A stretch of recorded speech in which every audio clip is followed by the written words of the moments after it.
السلام علیکم جی۔ اس سے پہلے آپ کو میں نے ایک وظیفہ بتایا تھا سورہ عباسہ کا، تو اب آج جو میں آپ کو ایک وظیفہ بتانے لگا ہوں یہ اللہ تعالیٰ کے 3 صفاتی ناموں کا ہے۔ اب یہ کیوں آپ کو بتانے لگا ہوں؟ اب اس کا بتانے کا مقصد یہ ہے کہ یہ ایک ایسا وظیفہ ہے جس سے اللہ تعالیٰ فوراً سے پہلے آپ کو رزق بھی دیتے ہیں اور مال و دولت بھی دیتے ہیں۔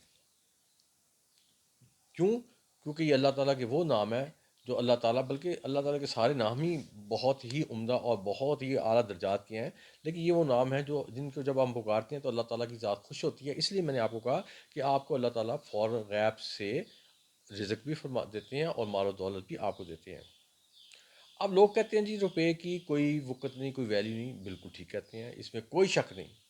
لیکن ایک چیز ہمیشہ یاد رکھیں کہ اگر آپ کی جیب میں کوئی روپیہ نہیں ہے تو اس کے بغیر آپ کی عزت بھی نہیں ہے۔ اب روپیہ دو طریقے سے کمایا جاتا ہے، ایک ہوتا ہے حلال اور ایک ہوتا ہے حرام۔ اب جو حرام دولت ہم کماتے ہیں، جو رزق کماتے ہیں، دولت کماتے ہیں، وہ اس کی وہ بہت ہی کم مدت کے لیے ہوتا ہے،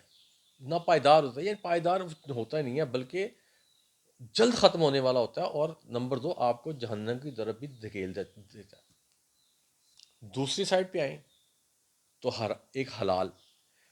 رزق میں ٹھہراؤ ہے، وقتی طور پر نہیں، اور یہ کافی دیر تک آپ کی مشکلات کو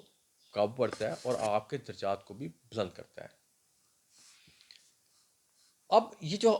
لوگ حرام کماتے ہیں اور بہت زیادہ، جس کو کہتے ہیں امیر ہو گیا جی، یہ کام بھی کر رہا ہے وہ بھی کام کر رہا ہے، تو جو اصل میں جو حرام ہے نا، یہ دوسرے الفاظ میں کہیں گے کہ یہ انسان کو اس سے خود غرض نہیں بناتا، بلکہ آپ یہ بھی کہہ سکتے ہیں کہ یہ انسان کو انسان سے جانور بنا دیتا ہے۔ اس لیے کوشش کریں کہ حلال جو بھی آپ کمائیں حلال طریقے سے کمائیں، تاکہ اس میں پائیداری بھی ہوتی ہے، اس میں برکت بھی ہوتی ہے، بچوں کو کھلاتے ہیں، بچوں کی تعلیم و تربیت کرتی ہیں، بچوں کی شادی کرتے ہیں، تو جو کام بھی حلال پیسے سے کمایا جائے اس سب میں برکت پڑتی ہے۔ اور جو حرام طریقے سے آپ کماتی ہیں اس کا رزلٹ آپ کے سامنے بچوں کی صورت میں بھی ہر صورت کسی نہ کسی صورت میں آپ کے سامنے آ کے کھڑا ہو جاتا ہے۔ تو اس لیے میں آپ کو کہوں گا کہ اب آپ کو میں وظیفہ بتانے لگا ہوں، یہ آپ لازمی کریں تاکہ اللہ تعالیٰ غیب سے آپ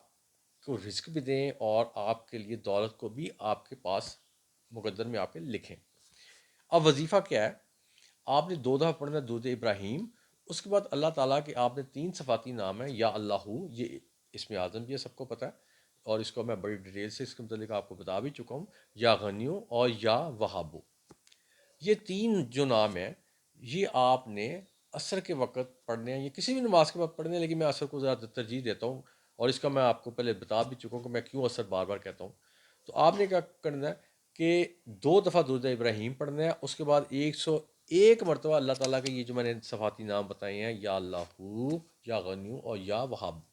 یہ آپ نے 101 مرتبہ پڑھنا ہے۔ جب آپ تینوں کو پڑھیں گے تو یہ ایکل آئے گا، تو آپ نے یہ پڑھنا ہے 101 مرتبہ، اور ذہن میں اپنے تمام جتنے بھی آپ کی خواہشات ہیں سب کو رکھ کے ہمیشہ جب بھی آپ کوئی بھی، میرا نہیں کسی کا جب وظیفہ کرتے ہیں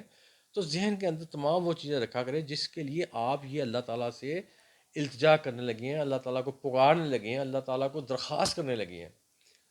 تو اس لیے میں کہوں گا کہ آپ یہ حضوری بیٹھک کی طرف سے جو آپ کو یہ وظائف بتایا جاتا ہے آپ اس کو لازمی کریں، تاکہ اللہ تعالیٰ غیب سے آپ کو رزق بھی فراہم کریں، اللہ تعالیٰ آپ کو مال و دولت بھی دیں، اور پھر آپ نے اینڈ پہ ایک چیز آپ کو دہراؤں گا کہ کوشش کیجئے کہ آپ کی کمائی حلال ہو۔ جب حلال کمائی ہوتی ہے تو اس کے رزلٹ بھی حلال ہوتے ہیں، بچوں کی صورت میں، بچوں کی شادی کی صورت میں، بچوں کی پرورش کی صورت میں، بچوں کی ملازمت کی صورت میں، اور بے شمار۔ اور جو حرام قسم کی کمائی ہوتی ہے اس کے بھی رزلٹ اس سے اپوزٹ ہوتے ہیں۔ اس لیے کوشش کریں حلال کمائیں، بچوں کو حلال کھلائیں، اور انشاءاللہ دیکھیں کہ حلال کا 1 روپیہ حرام کے 100 روپے سے بہت بہتر ہے۔ تو اس لیے کوشش کیجیے حلال کمائیں، اور انشاءاللہ آپ دیکھیں گے اللہ تعالیٰ آپ کو دنوں میں ہی آپ کو کہاں سے کہاں پہنچا دیں گے۔ تو یہ جو وظیفہ تھا جو میں نے آپ تک پہنچایا، اب اس کے ساتھ ہی آپ سے میں اجازت چاہوں گا۔ یہ کہ نعبدو و ایاک نستعین۔